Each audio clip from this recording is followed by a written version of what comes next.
Hey folks, welcome back to the channel. Today I want to talk about the second and third Chronicles of Master Lee and Number 10 Ox. The second being The Story of the Stone and the third being 8 Skilled Gentlemen. Now, I did do a review of the first book in this trilogy, Bridge of Birds, and I did review that separately. And I also intended to review these books separately also. But after I finished reading both of them, there were just so many similarities that I didn't feel like it. I figured let me just do one video dealing with both of them, where I could kind of address both the similarities and the differences in one shot. I feel like that just makes more sense at this point. So yeah, here we are. So as mentioned, this is the second and third Chronicles of Master Lee and Number 10 Ox. The primary reason to read them is that these books, they no longer seem to be available in single editions, or if they are, they're ridiculously expensive. So you're probably, like me, gonna get the Kindle edition with just the 3 books in one as an omnibus. So yeah, without further ado, let me I'll start with comparing these. So what are the similarities that led me to just discuss the books like this? The first and foremost is that they essentially have, the 3 books combined have a very formulaic approach to how they tell a story, and that becomes very apparent in the second and third books. They do follow a very similar pattern to what Bridge of Birds did. So for example, you have Master Lee and Number 10 Ox living their lives. They'll an element will crop up that absolutely captivates Master Lee, mainly because of he'll have some bit of archaic knowledge that makes a seemingly regular or random event seem completely out of proportion, and that'll just be the trigger for them to go on a long-winded mystery adventure to delve into these events and just take them down a deep rabbit hole, on the one hand. On the other hand, weaving its way throughout the events that they'll experience over the course of the novel will be a mythic story in the telling, and sometimes that's a good thing, sometimes that's a bad thing. But you'll have these essentially two stories interweaving until it comes to a crazy finale, and along the way they'll have a series of madcap and just absolutely crazy adventures. There'll be a lot of humor, a lot of rife imagination, and there'll always be a reveal of a character that as some significant person who just happened to be introduced to them early on and became a part of their merry band, for lack of a better term.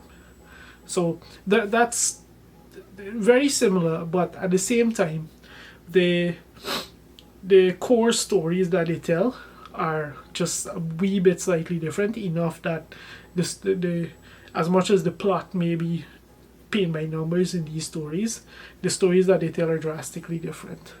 So with that being said, I think it's best to talk about the first one. Well, the second in the omnibus in this case, which is The Story of the Stone.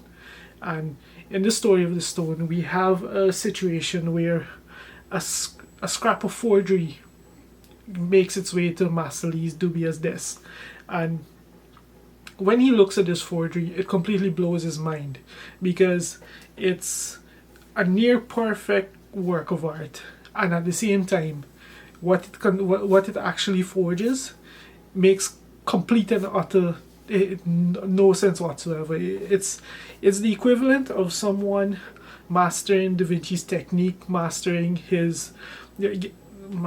every single aspect and element of his style, to go and paint the Mona Lisa, perfectly replicated, and then once they have it replicated, they give her a mohawk, like glaringly. It's a glaring difference with this fraud. So it sets him off on an adventure where they go to this monastery and they find out about this murdered monk who was murdered in a rather dramatic fashion. And as part of this quest, we also have the myth of a evil prince who his return is prophesied, and he, along with his return, is also the threat of his hedonistic cult of monks, a completely separate group of monks from the first group of monks to which the murdered monk belonged. Yeah. So yeah, this book is quite dark. It's quite disturbing. There's a lot of things in here that are sick, depraved, absolutely horrific, and at the same time they're presented in just this humorous, light-hearted way that kind of it's a brilliant juxtaposition. You'll have like a description of a torture chamber in just like a light-hearted manner.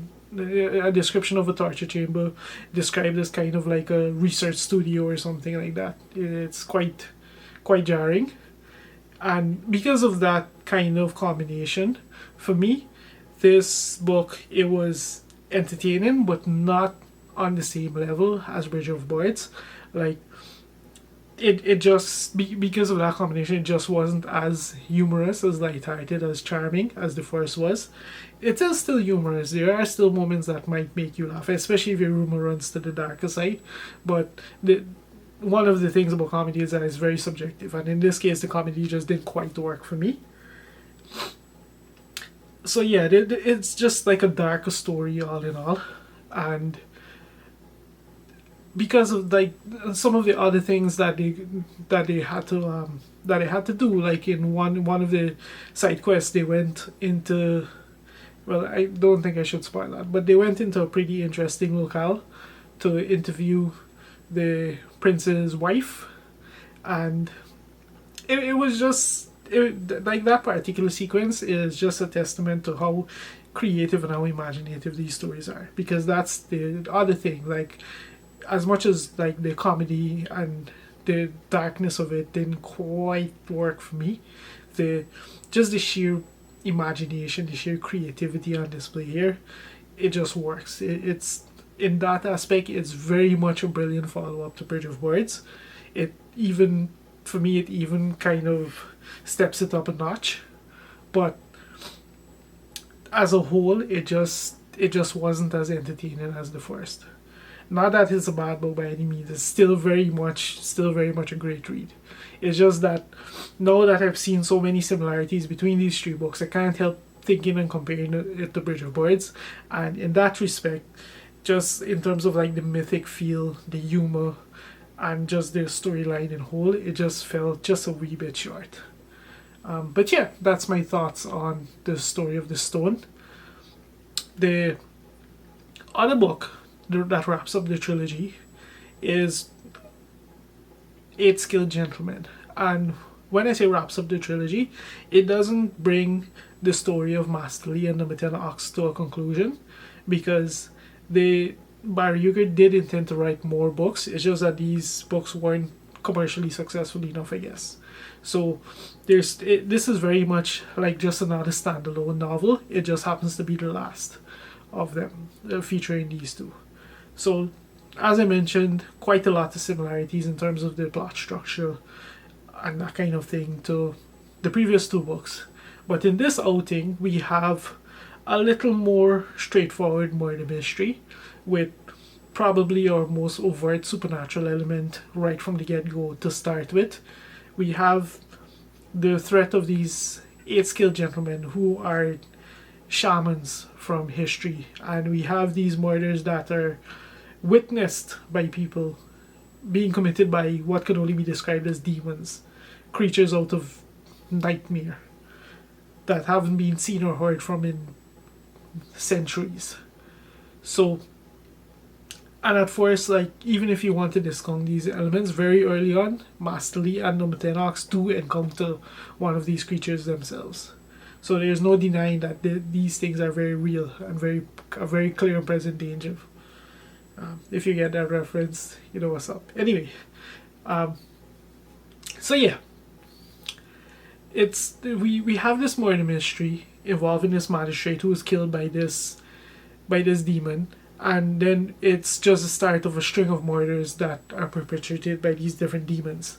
And halfway through the book, we Master Lee and the Ten Ox, they essentially uncover I would say they solve the first mystery, which is like the more grounded, the more human centered, the more earthly mystery that they were dealing with, but there was still the more mythic mystery to deal with, because that's one of the things with these three books. They all have two mysteries running through them. They have an earth, like I call it earthy because it deals with the humans and the day-to-day beings, and then there's the more mythic one, which might feature like gods and ghosts and creatures out of legend and that kind of thing. So this third book is different in that it wraps up the earthly mystery quite early on, but there's still the mythic mystery to deal with, and it's a pretty creative situation involving a legend with the prosperity of this city and all of that. Like it's interesting. The imagination, unfortunately for me, it didn't quite capture me as much as the previous two works did, but at the same time I did enjoy the whole sequence with the 8-skill gentlemen, the demons, and also there were some one-liners in here that I quite enjoyed a bit more than I did in the previous one. Like the humor in this book did work a bit better for me. It lacked both the mythic feel of Bridge of Boards, and it lacked the darkness of the story of the stone, and we got a much more entertaining book as a whole, a much more grounded book, and it kind of worked for me, is the only way I could really describe it.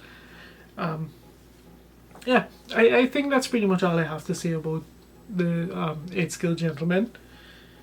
All in all, these three books, Bridge of Board included, I have to say they're imaginative, they're creative, they're very engaging, they're entertaining. They're certainly a fantasy, a series of books that deserve their place as a classic of fantasy. I don't believe something like this could get published in this day and age. Like, the author would probably get cancelled. You would have all these terms like cultural appropriation and these kind of things thrown about, and there is some merit to that, but at the same time, throughout these books, the common thread is that Barry Hughart, as much as he riffs and kind of has this flamboyant way of depicting ancient China, it's also clearly done from a place of homage and just sheer respect, because he never quite caricaturizes anything in like a negative way. There are some stereotypes involved, but they're more as components of the story, and not like and not given like a negative twist or a negative connotation. It's all done as much as it's done irreverently, it's also done respectfully, if that makes sense. It's well handled. It's clearly a subject area that he had a lot of interest, a lot of enjoyment in, and he had these very creative, very interesting stories to tell set in this way, and he did it in a way that for him was both entertaining and respectful. And it comes across in the three books. Overall, I feel like they're very entertaining books that hold up well to modern fantasy. They'll be quite different from most things people read today, except maybe Pratchett or maybe Tom Holt. I haven't read Tom Holt as yet, so I can't confirm that. But from what I've seen of reviews of him, his work does seem to match this kind of style. So yeah, I think that's pretty much all I have to say on the Chronicles of Master Lee and the 10 Ox. Great trilogy, very happy I read it, and honestly, if you decide to pick these up, no real reason not to read all three, because like I said, you can pretty much only get these as a omnibus edition on Kindle at this point, unless you're very lucky and come across them in a used bookstore or something. But yeah, I think that's all for me today. If you've read these, let me know your thoughts in the comments, and until next time.